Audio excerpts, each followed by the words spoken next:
J'ai besoin d'un meuble et d'un endroit pour préparer ma boisson, et j'ai plein de chutes de lames de parquet en chêne récupérées en faisant le sol de la véranda, donc c'est ce que je vais utiliser. J'ai retiré les vieux clous et certaines de ces planches ont aussi beaucoup de vieux trous, en plus des languettes et rainures sur les bords. Donc je vais raboter ces planches pour obtenir du beau bois propre avec lequel travailler.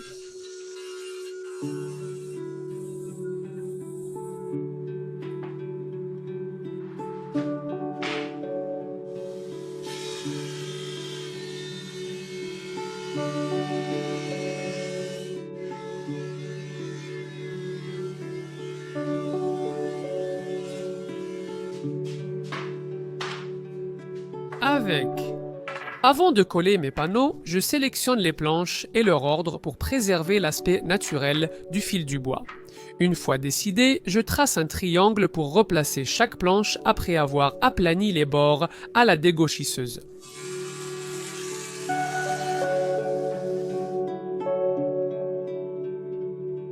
Je ne vais pas utiliser de biscuits, de dominos ou quoi que ce soit d'autre pour ce projet car je peux aligner les planches simplement en serrant un guide droit.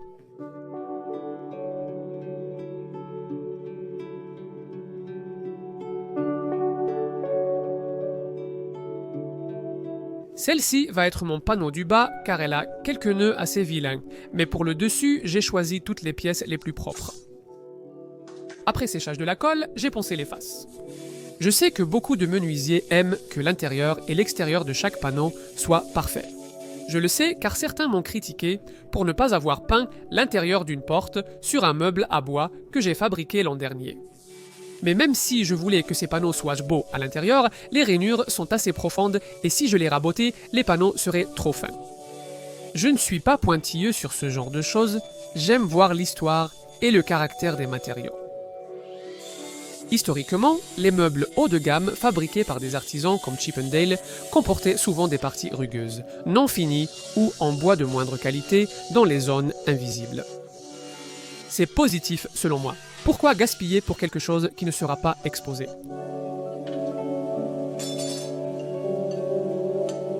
Tous mes panneaux étant découpés à la bonne taille, j'installe la lame à dents plates pour découper quelques feuillures. Ce n'est pas quelque chose que j'ai beaucoup fait par le passé, mais ces feuillures vont renforcer un peu plus les coins du caisson car elles offrent une surface de collage supplémentaire.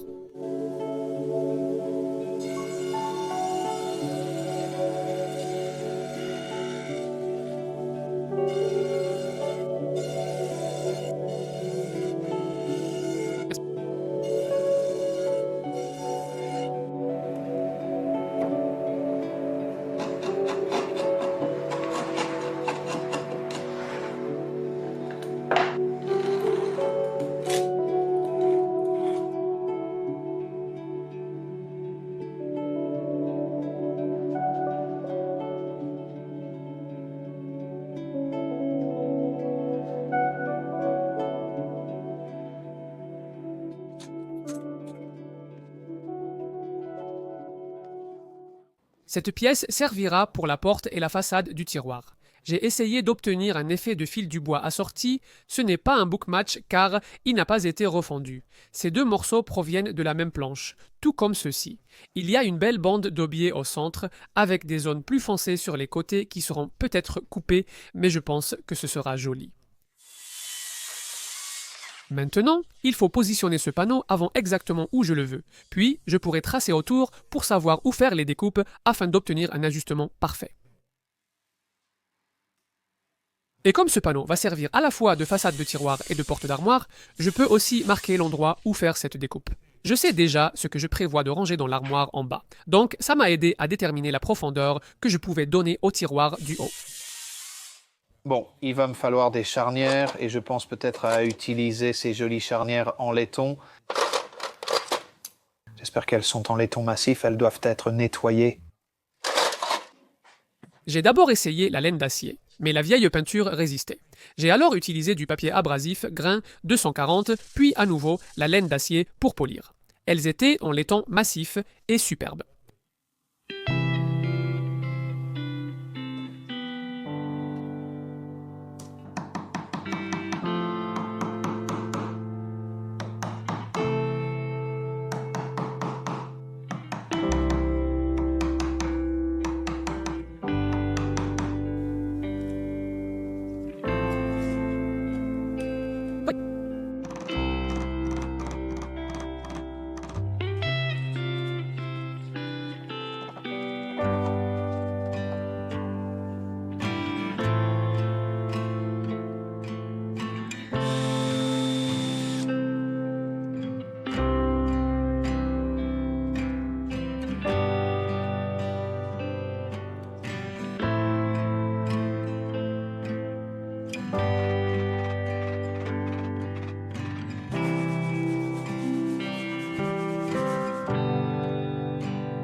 J'ai ajouté quelques vis au bas du panneau pour renforcer les feuillures, même si ce n'était pas nécessaire.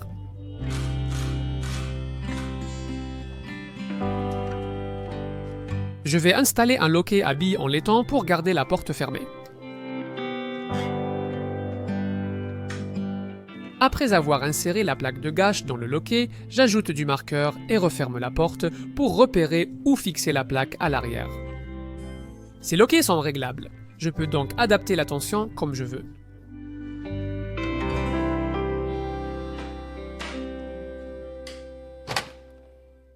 J'ai faim. Il me restait juste assez de chaîne pour fabriquer mon tiroir et d'habitude, j'utilise des coulisses d'abilles. Mais cette fois, je veux faire un tiroir plus traditionnel. Cela me fera gagner 1 pouce, 25 mm de largeur dans le tiroir.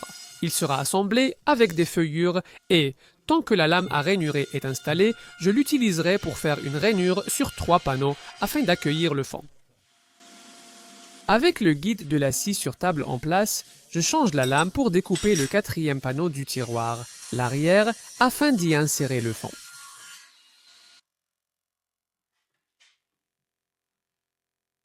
J'ai failli simplement faire une erreur. La pièce avant est à l'envers, donc il est temps de démonter tout ça.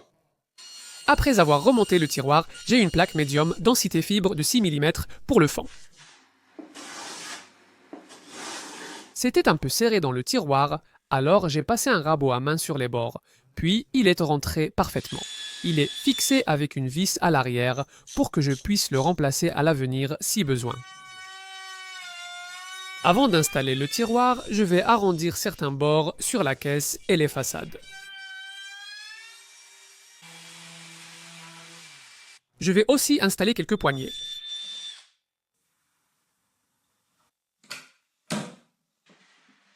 Le tiroir semblait être de la taille parfaite. J'ai retourné la carcasse et j'ai mis le tiroir à l'envers, puis j'utiliserai quelques morceaux de carton comme cale. Pour laisser un peu de jeu lors de l'installation des coulisses fabriquées avec plus de chaîne.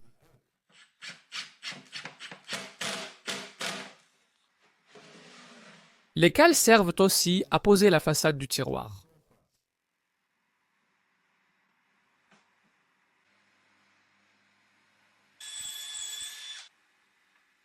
Le tiroir glissait mal, un peu de cire de bougie sur les coulisses aidera.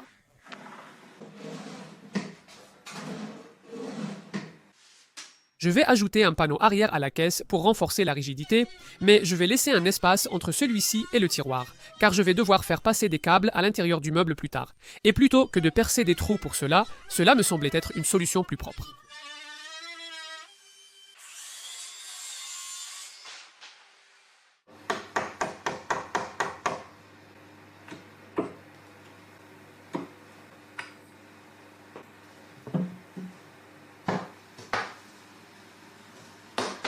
Pour fixer le panneau arrière, j'envisage d'y clouer quelques panneaux. C'était jusqu'à ce que cela arrive. Je pense que le chêne est tout simplement trop dur pour enfoncer ces petits clous fins, alors j'ai fini par utiliser des clous plus costauds et un marteau plus lourd aussi. Enfin, je vais fabriquer des pieds pour l'armoire avec ce morceau de hêtre, qui devrait suffire.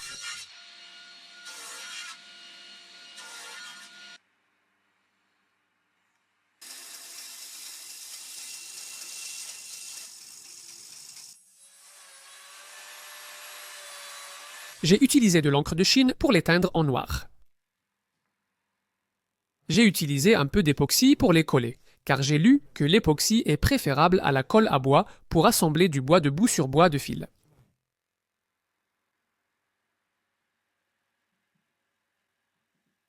Et ces pieds sont renforcés par des vis.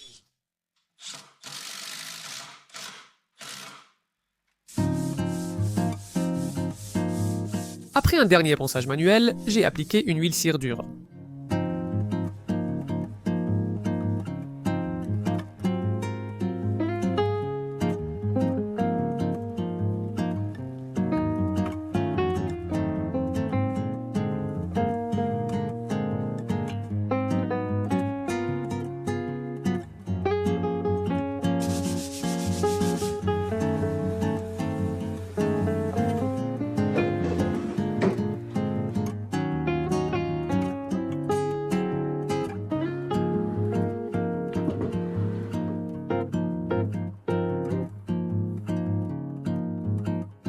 Merci.